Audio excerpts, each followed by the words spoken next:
Yo, what's good, guys? We are back at it again with the second of my 3 tier list. This time is infielders. Outfielders was uploaded yesterday if you are curious about my opinions on those. I tried to get everybody, but it's always weird doing the infielders because there's so many outfielders that just have obscure secondary positions and are kind of weird. Like, I just thought of one off the top of my head that would work.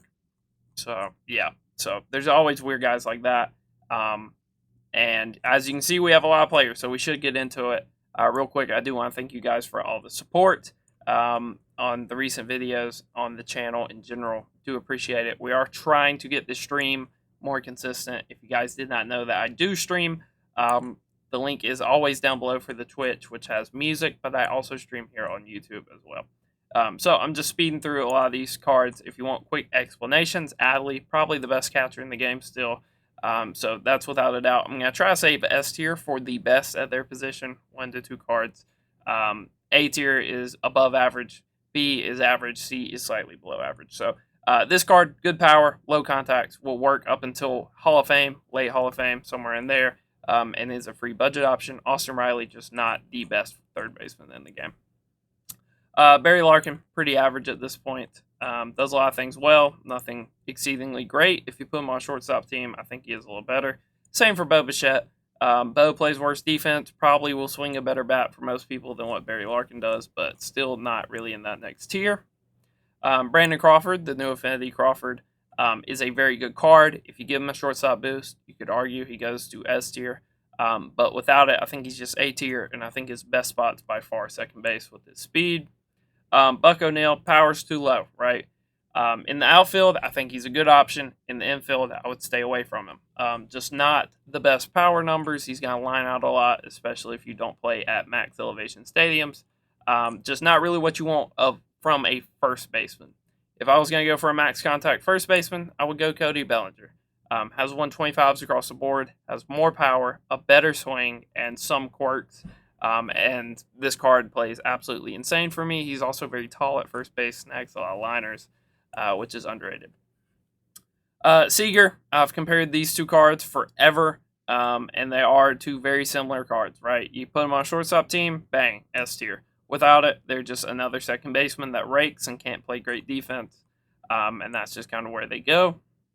Biggio kind of has the Buck O'Neil issue, where his power is just a little bit lower than what you would like. Will play a very good defensive second base and bring some utility value to the team, but just not that great.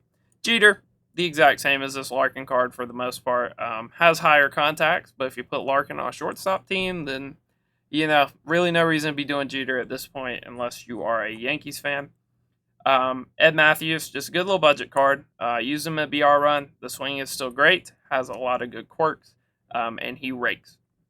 But will not serve you up on those high difficulties. Elias, I think, has fallen behind the curve as far as catchers go. Not to say he's bad. He's just average. And I think there's a lot better options at catcher. Right? If we get top end cards, the average at that position goes down. So I think he's below average at this point. Ellie, without doubt, the best shortstop in the game. There's really no debate. Even if you don't like his swing, the defensive value he brings is immense. And Ernie Banks has an argument for S tier on the shortstop team, but again, he's a little slow. I'd probably stick him at first base. Frank Thomas, snapshot card, still has that kind of bad Frank Thomas swing where he's going to mash against lefties and he's going to be pretty bad against righties. He's going to get jammed by righties unless you really prioritize getting around on inside pitches with him. Gary Carter, slightly better than Elias Diaz, and he's a World Series reward that will run you 200, 300, 400K. So just not that great, especially value-wise. Value-wise, he's probably like an F tier. This George Brett card, great swing, great contact numbers, decent power numbers. Is a little slow and will not play good defense. This is not the collection reward George Brett from last year, but hopefully we can get something similar to that soon. Glaber, just another budget option. Swings a great bat, is very slow, will not play good defense at second. That's what happens when you're in C tier. You're giving things up. Hank Thompson does a lot of things well, nothing extremely well. He is a jack of all trades, plays a lot of positions, has good positional versatility. makes the shortstop team, but his true value is in the outfield on that team. It's just a middleman card. You don't really want that necessarily. Jackie, the exact same card as Craig Biggio for the most part. Biggio's on the market. Jackie was last season's collection award. If you didn't get him, then you can go buy Biggio. They're the exact same card.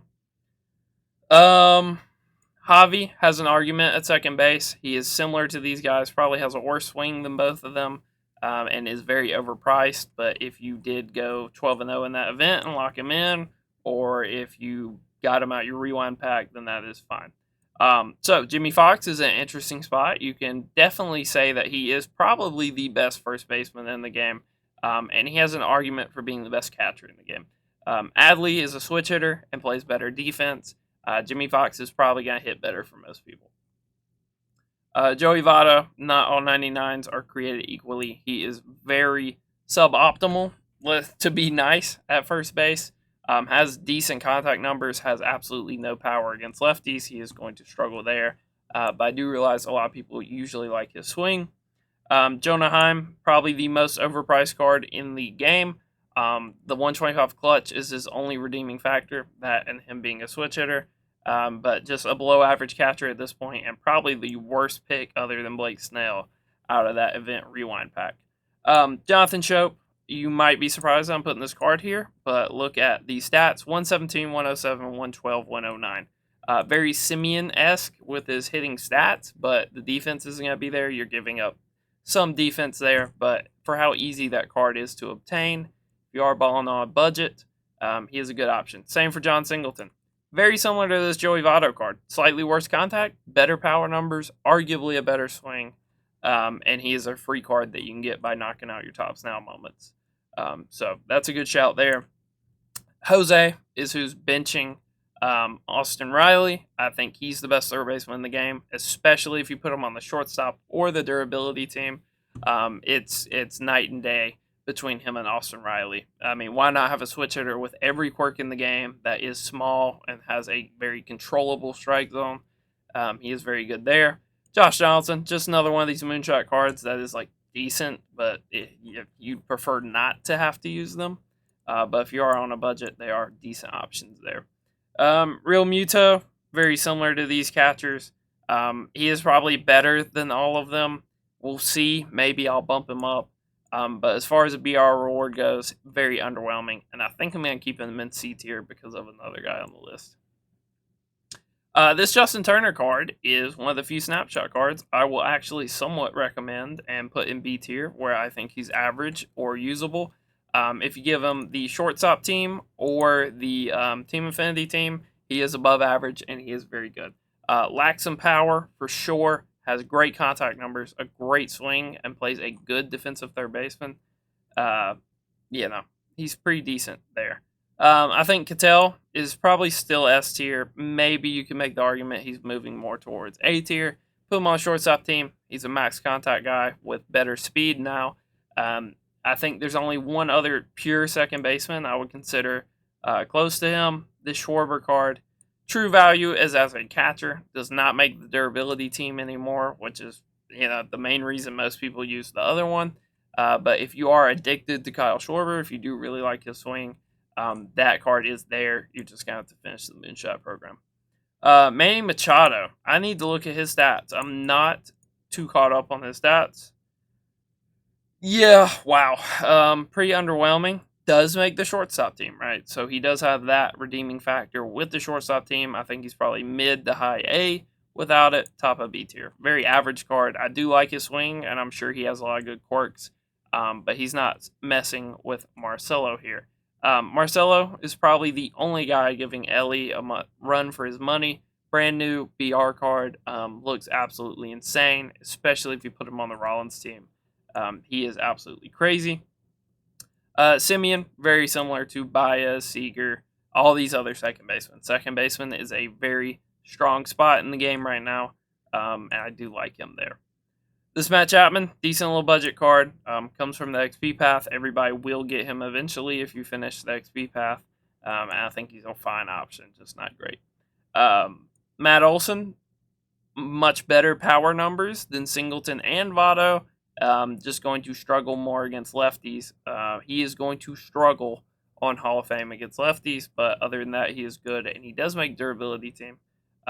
Michael Young, got a lot of questions about this card last time because he came out like a day after the tier list. I think he is very good. Statistically, he is up there with the best shortstops in the game. 125, 125, 100, 104. Slightly below average power. Decent fielder, but I think, yeah, he is a little bit slow. If you put him on the Rollins team, might have a case for S tier. I think his swing still kind of sucks a little bit. It is kind of below average as far as the swing goes. This Miggy card is fine. Actually has decent contact, unlike most of the Derby cards. And we're not going to see it, so you'll just take my word for it. Miguel Sano. As a DH, he's S tier. There's not too many DHs messing with him. At third base, he swings an insane bat. His bat is so good at third base, but the defense is bad. So that's going to knock him out of S tier, in my opinion. I think he is similar to Austin Riley. He's Austin Riley with arguably a better swing and more power, but that defense is terrible. Mike Piazza, I mean, what more do I need to say? Get him out of here. His swing is awful, and I think he has inverse splits where he has more power against one side, but more contact. Like why? Why? I would rather him just be a specialist at that point. Mookie Betts, S tier, without a doubt. Definitely probably the best second baseman in the game. Probably pushes Cattell out for that reason. And he's up there for shortstop. He is a little bit slow, but if you put him on the Rollins team, he should play a great defensive shortstop. So, it's kind of hit and miss, but without a doubt, S tier, and he's up there. Castellanos at third base is going to be a defensive liability, but he does swing a good bat. He has, I'd say average power numbers and great contact numbers. So for that reason, he is very solid. This Goldschmidt card, I'll need a refresher on because I used him with the affinity boost. He's fine. I don't mind where I put him at. I think he is probably better than all of these guys. Has good contact, slightly below average power, but I do actually like Goldschmidt's swing this year. It's not too bad. Devers, S tier. I think you can make the argument that at third base he's better than Sano and Riley. And you can definitely make the argument at first base, if you prefer his swing, that he is better than Bellinger and Jimmy Fox. So Bellinger could get moved down, but I think I like this. It depends on what you want, right, at first base.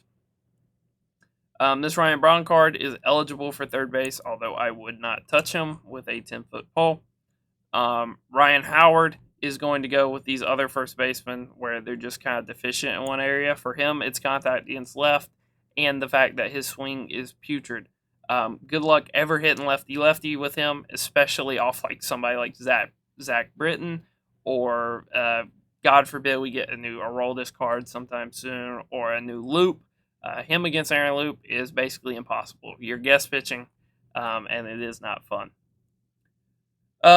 Sean Murphy, just another below average catcher. He's fine. He's probably the best out of these guys. I think him and Realmuto are probably neck and neck stat wise. Realmuto's probably got the better swing, so I'd probably give it to him. I'll bump Realmuto up out of pity for how terrible that drop was. Termar, he's fine. Just a little budget card. Stat wise, very good. Not sure what his swing looks like. 104, 125, decent contact numbers, below average power, and he is not super fast. So he's just mid. He's fine for a free card. I think it's not a bad card. Trevor Story, top of A tier, has a swing that I love every year. He has probably had my top 3 righty swings of the last few shows. Always love him. Always love Trout. Usually love Trey Turner or Acuna. He is up there with them for his swing. I have not used this card yet, but I'm pretty sure he's going to have a similar swing because I did use the 97 a lot. On the shortstop team, S tier. He's actually a second baseman, which is probably for the best because I do think he probably slides over Cattell on the shortstop team for second base. Really like this card, but without the boost, I can't put him that high. Vinny Castilla, just another one of these snapshot cards. He's fine to use. Would I use him? Probably not. Vlad, you could argue S tier. I don't really like him that much, so I'm going to put him at the very top of A tier. But I get tore up by this card. He is this season's, or last season, I guess, at this point, Francisco Lindor for me. He just tears me up. Every time I see him, he hits a home run off of me. It's not fun. I do not enjoy that card. Will Smith, this is who I was alluding to earlier. He is just a cheaper version of Real Muto with arguably a better swing. There is no reason to have this Real Muto card when you can have Will Smith for like 30, 40K, whatever he's at now. Yandy, just a below average first baseman. I think he is similar to these guys like Justin Turner, Matt Olson, Joey Votto, Singleton, Howard, where he has the contact but lacks the power. Everybody else is deficient in one area or another. He's just another one of those flawed first basemen that are fine, but I probably wouldn't touch. This Yohan Moncada card kind of surprised me. You can see 109, 120, 88, 101. So I think upon further review, I think his power numbers are a little too low for me, but having a switch hitter with a great swing, everybody loved his WBC card at the very start of the year. Decent card, definitely. Would not go pay what he goes for now for him, but he is still a good card. Soriano, I was not a fan of the 99, so you're taking ratings off of him, and he still has the same awful swing. So for that reason, I'm putting him way down there. And then Santander. As far as a first baseman goes, top of A tier. This card is eligible for first base. Most people don't know that. You can see 109, 107, 108, 103. But his swing is butter, and he's a switch hitter, and he is not a defensive liability at first like he is in the outfield. As a DH or a first baseman, he is top of the line and has an argument to be in here with any of these guys. So yeah, guys, that is my infield that I would be using. I rated the best at each position. I think best catcher for me is between Adley and Jimmy. Best first baseman is between Bellinger, Jimmy, and Devers. Best second baseman is between Jose Ramirez, Marte, and Betts. I think best shortstop is no doubt Ellie. I don't think there's anybody else that really has an argument other than like Marcelo. And then best third baseman, I would pick Jose or Devers. It's up to you. I think that would be my preferred options at each position. But anybody in A tier is also very good and can be used competitively. Anybody at B tier, there's nothing wrong with them. They're probably just not the best. One of the top 5 options at their position. And then C tier is just a bunch of budget guys. If you're balling on a budget, if you are struggling on stubs, or if you don't want to invest too much time into rebuilding your team because of the set stuff and whatnot, I don't think these are awful options to be running out there. They're not laughable anyway. And yeah, guys, that is going to be it. That is going to be the tier list. Like I said, if you do want to stop by stream, I'm going to be trying to stream more often. And until next time, until the pitcher tier list, peace.